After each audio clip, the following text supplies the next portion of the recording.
When I went to the hospital after hearing that Rosie, my eldest son's wife, had given birth, I was met with a shocking insult.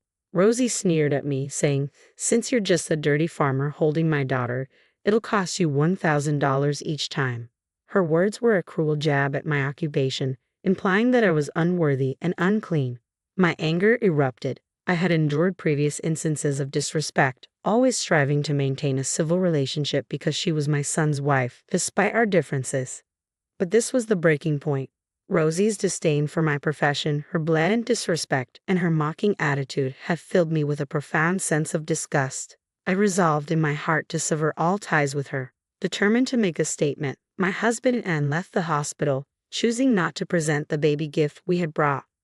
I'm Risa, 63 years old. Since marrying my husband, a farmer, we've worked together in agriculture. We tied the knot in our mid-20s and were blessed with 2 wonderful sons. Farming is no easy task. It demands early mornings and relentless work with few days off. Despite the challenges, with support from family and neighbors, we managed to raise our boys well. Now grown, our sons have taken different paths. Our eldest, even, secured a position at a major IT company, while our younger son, Tim, works at City Hall. With the children grown, my life settled into a rhythm of work and leisurely moments like enjoying tea with neighbors.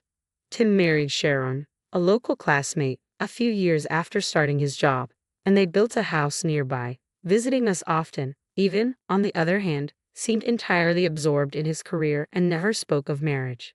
As he approached 30, I grew increasingly concerned about his single status, but he appeared so content with his work that I hesitated to press him. Everything changed when Avon turned 35. He brought a woman home and introduced her, saying, "This is Rosie. We're dating and planning to get married." I was taken aback but inwardly thrilled when Avon introduced Rosie. She seemed a bit shy but charming and sweet.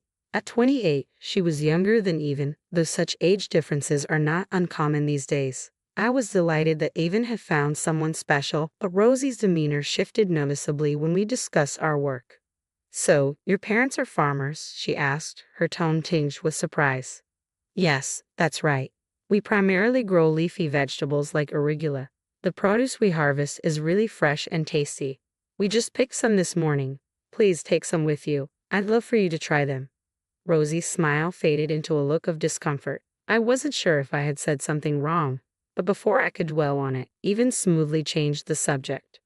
As Avon and Rosie were preparing to leave, the tension lingered, leaving me with an uneasy feeling.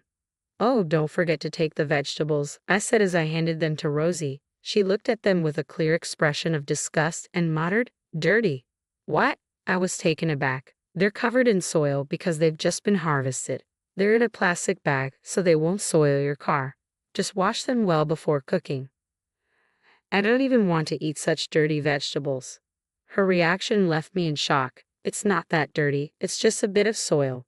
Why does it have to be such a big deal? Is farming considered so unclean? You don't have to go that far. I thought you were marrying Avon for his job and income, not judging his family's work. I didn't realize you'd be so dismissive." As I was about to respond to her insulting remarks about farming, Avon, who had been getting the car from the garage, walked over. "What's going on?" Avon asked, noticing the tension. "Rosie was." I began to explain. "It's nothing, Avon. Please just take these vegetables," I interjected, trying to defuse the situation.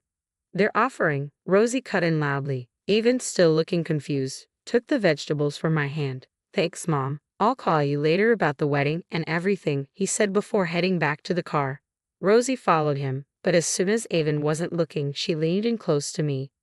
"I have no intention of dealing with a farmer mother-in-law like you," Rosie hissed in a low voice meant only for my ears. I was stunned. It was shocking to hear that Avon's partner judged and insulted people based on their occupation. I began to worry about the future of their marriage. After that day, Avon was too busy with work to keep in touch. I wanted to discuss Rosie with him but never had the chance, leaving me with lingering concerns. Eventually, Avon married Rosie. I questioned whether she was the right choice, but Avon seemed so infatuated that my concerns likely went unheard. Despite our differences, I tried to set aside my worries as long as Avon was happy. From then on, I avoided interacting with Rosie as much as possible. 2 months after Avon's wedding, we planned a family gathering for a meal. I reached out to my sons, but Avon couldn't make it because of a business trip. Instead, Rosie would be coming alone. Rosie? Is she coming by herself? I asked, concerned. Yes, it's not far, and she said she'd be fine taking a taxi. As the wife of our eldest son, she should attend, don't you think, if she's comfortable with it? Despite this reassurance, I was anxious that she might not show up, as she had been avoiding our home. My concerns were confirmed when, on the morning of the event, I received a call from Rosie. I'm not feeling well today, so I can't make it. I see. Since Evan's away on his business trip, are you sure you'll be okay on your own? Think I'll feel better with some rest, so don't worry. I'm going to sleep now, so I'll hang up, Rosie said, ending the call abruptly. Her brusque manner left me a bit irritated, though I understood that she was unwell. Still, I couldn't dwell on it for long as I needed to focus on preparing the meal. Tim's wife, Sharon, graciously helped out, and we managed the preparations and cleanup efficiently. Sharon, thank you for your help, as always, I said. It's no problem at all. Is there anything else you need? No, everything is set. Oh, I received a cake. Would you like some before you leave? Sure, I'd love some, Sharon replied. And what about you, Tim? Really? That sounds great, Tim responded, pleased with the offer. Tim nodded happily as I began preparing the cake and coffee. Just then, I received a call from a relative who had joined us earlier. How? Is something wrong? I asked. No, nothing's wrong. I was out shopping and saw someone who looks just like Rosie. She's having a good time with an unfamiliar man. I'll send you a picture. Could you take a look? After hanging up, the relative sent the photo. What's this? What's going on? I asked as I looked at the image. Wow, that does look like Rosie. I thought she was feeling unwell. That's what I heard, the relative replied. The photo clearly showed Rosie walking arm in arm with an unfamiliar man and looking anything but unwell. The possibility of cheating crossed my mind, but with just this evidence, we couldn't be certain. I was too stunned to speak. The lie about her illness was troubling enough, but the thought of her possibly cheating on Evan was overwhelming. Confronting her about it might lead to evasive explanations, and I was at a loss for how to tell Evan, who was eagerly looking forward to their wedding, that he might be deceived. Yes, you're right. Although they were legally married, the wedding ceremony was still 4 months away. Evan, despite his busy schedule, was dedicated to planning a beautiful celebration for Rosie. I couldn't bring myself to tell Evan that he might be cheated on, especially without solid evidence. Tim's comment left us all sighing in frustration. About 6 months later, Rosie gave birth to a child. Her pregnancy had come to light shortly after the suspicions of infidelity surfaced.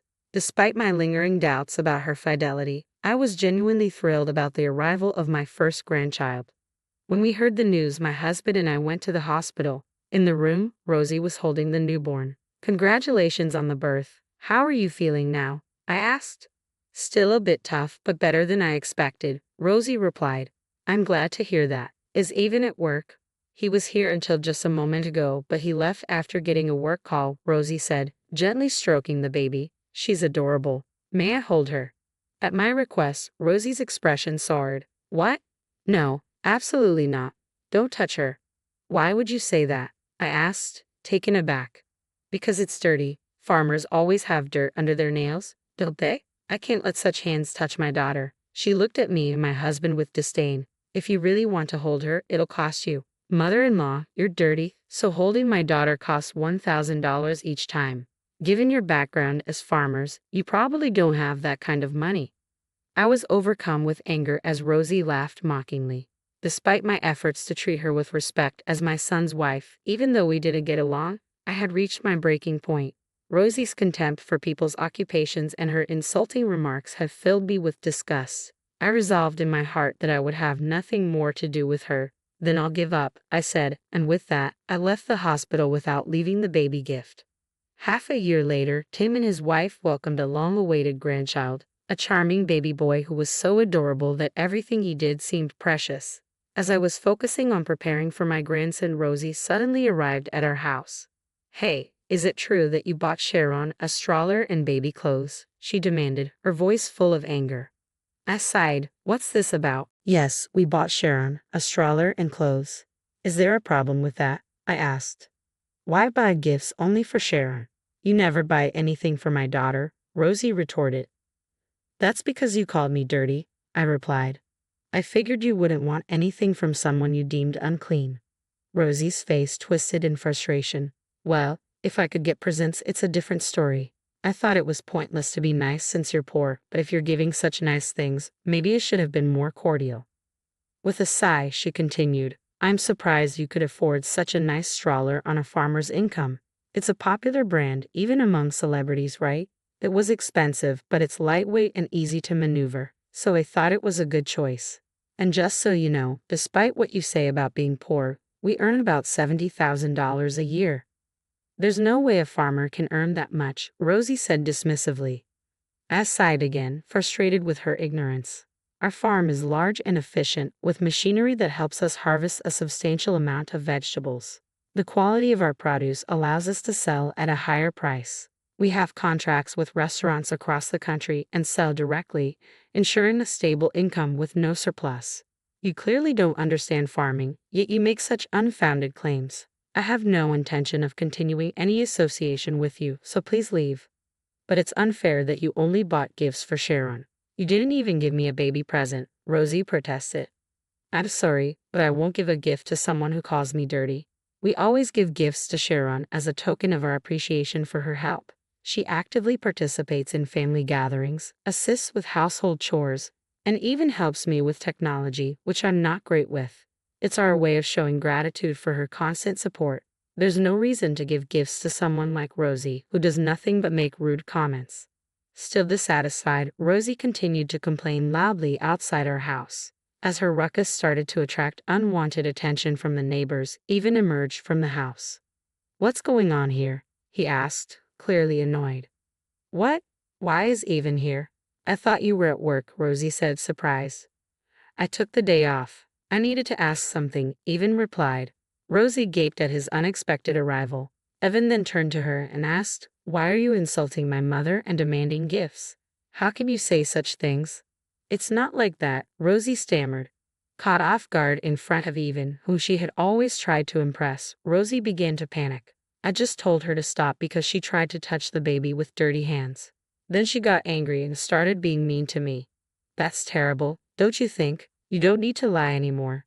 I can't trust you now, Rosie, Even said firmly. Why do you trust Mom over me? Rosie demanded. Because, Rosie, you've lied multiple times. You said you were too sick to attend the family gathering, but you were out having fun, weren't you? And then you told me you attended the gathering. Rosie shot me a furious glare in response to Even's accusations. Unfortunately, it wasn't me who revealed this to him. A relative who saw Rosie out shopping had informed Even.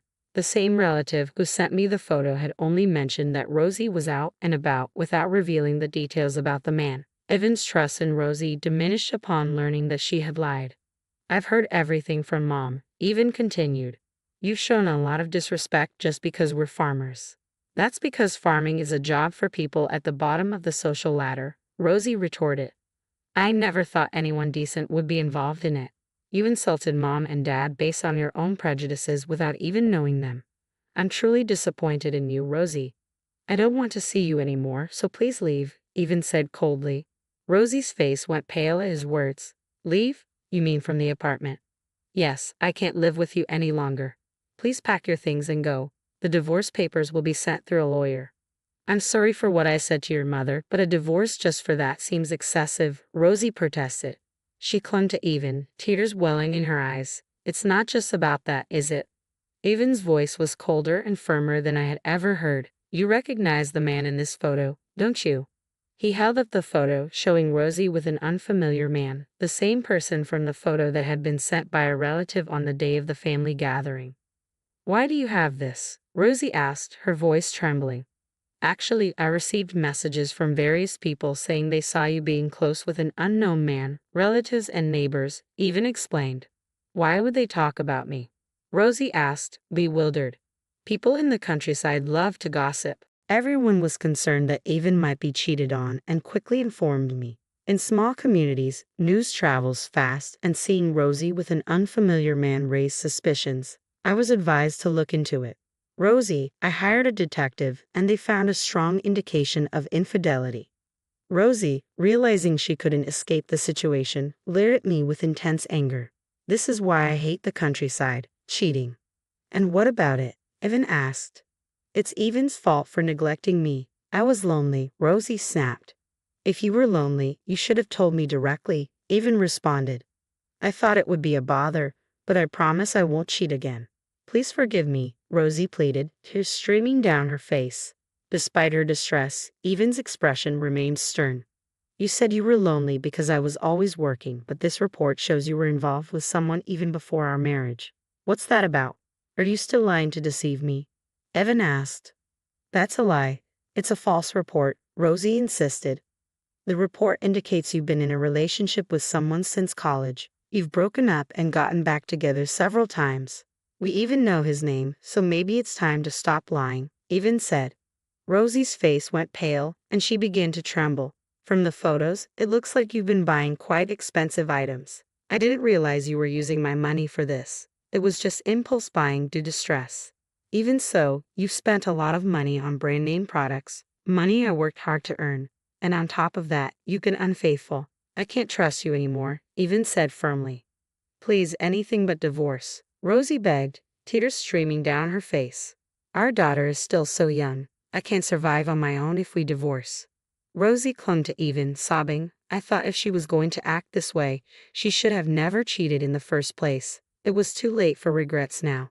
I'm sorry, but my decision is final, Evan said. I'll be filing for divorce and seeking compensation for your infidelity. But our daughter is still so young, and I can't work. How will I manage to pay any compensation? Rosie pleaded. That's not my concern, Evan replied coldly. You betrayed me, so it's only fair that you face the consequences. I'll consult with a lawyer and let you know the amount later. Rosie seemed to realize that Evan was resolute. She stood up, her demeanor shifting to one of anger. You've been saying whatever you want. Don't you have a heart? If you're talking about compensation and divorce, then you need to pay child support. Can you come up with $100,000 right now for her upbringing until she turns 20? If you can't, I won't agree to the divorce. Rosie said this defiantly. Men have it easy. Even if you decide to leave me, you don't have to raise the child. At least fulfill your role as a father by paying child support. She likely thought this would put Evan in a difficult position. Rosie crossed her arms with a triumphant look, but Evan just snorted. Fine, I'll pay, but only if the child is actually mine. What do you mean? Rosie's face tensed immediately. I had noticed something unsettling since I first saw my granddaughter. As she grew, it became more apparent. She didn't resemble either Evan or Rosie. Today, after seeing the child again, I noticed her lighter pigmentation and droopy, large eyes. They seemed to resemble the man Rosie was seen with, not Evan. Seeing the face of the man Rosie cheated with, I became certain that the child looks like him. If Rosie has been involved with him since before our marriage, it's possible the child could be his. That's not true. She is your child, Evan, Rosie insisted. Then let's do a test to clarify things, Evan replied. Wait, there's no need for that, Rosie said, her desperation evident. Despite her pleas, no one was convinced. We need to settle this, Evan said firmly. If the test confirms she's my child, I'll pay $100,000 in child support as part of the divorce. If she isn't, I won't pay a dime. That's outrageous. You can't test a newborn baby, Rosie protested. It's possible. I know someone who has conducted such tests, Evan said, showing he was serious. Rosie's face turned pale, and she held her head in her hands. Regardless of the results, I'm proceeding with the divorce. Please leave the house today, Evan said. Wait, please, just listen one more time, Rosie pleaded, grabbing my hand. Mother-in-law, you love your granddaughter, don't you? I'll let you hold her as much as you want. Just forgive me. Rosie clung to me, but I had no intention of forgiving her after all the disrespect she had shown. It doesn't matter anymore. I don't need to hold her. Please stay out of our lives. How can you say that? Rosie cried out, but Evan ignored her pleas and closed the front door. For a while, the sound of Rosie pounding on the door and shouting filled the air. But she eventually left when neighbors began to gather. With Rosie successfully removed from our lives, I was relieved to cut ties with her as well. Later, a DNA test confirmed that the child was not Evan's. As a result, Rosie was not entitled to child support and instead faced the financial burden of paying compensation. Having been ousted from the house, Rosie turned to the man she had cheated with for help. However, he abandoned her, unwilling to care for the child. With no other options, Rosie returned to her parents' home in Philadelphia, a remote area even more isolated than where we lived. The news of her return spread quickly in the rural community, including details of her infidelity and abandonment. She now seems to be living a quiet, uncomfortable life. After the divorce, Evan threw himself into his work and earned a promotion. With no personal expenses, he generously took my husband and me on a trip, citing his newfound financial freedom.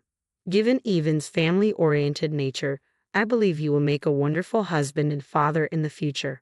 I genuinely hope for beautiful new beginnings for Evan in his life ahead.